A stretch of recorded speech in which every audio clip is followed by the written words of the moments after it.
Welcome to Penrose Learning, where we make understanding easy. In this video, I will explain how to remote start a Hyundai Palisade. You have two main options, using your key fob or the BlueLink app.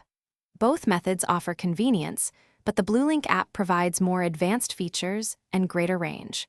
We'll cover the simple steps for each, ensuring you can warm up or cool down your vehicle before you even step inside.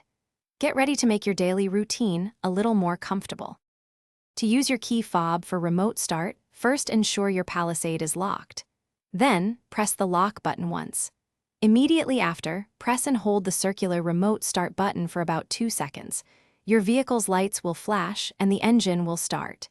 It will run for 10 minutes, providing ample time to prepare for your drive.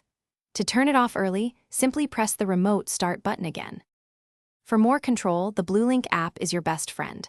Make sure your BlueLink subscription is active and open the app on your smartphone. From the main screen, select the Remote Start option.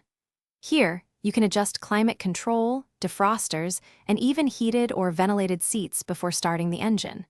Confirm your selections, and your Palisade will be ready and comfortable when you arrive.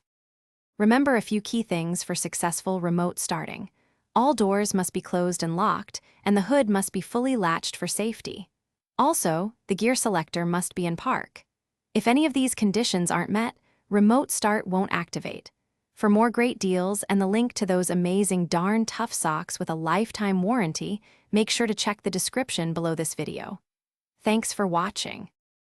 Thanks for watching. If this was helpful, leave a like and consider subscribing. See you next time.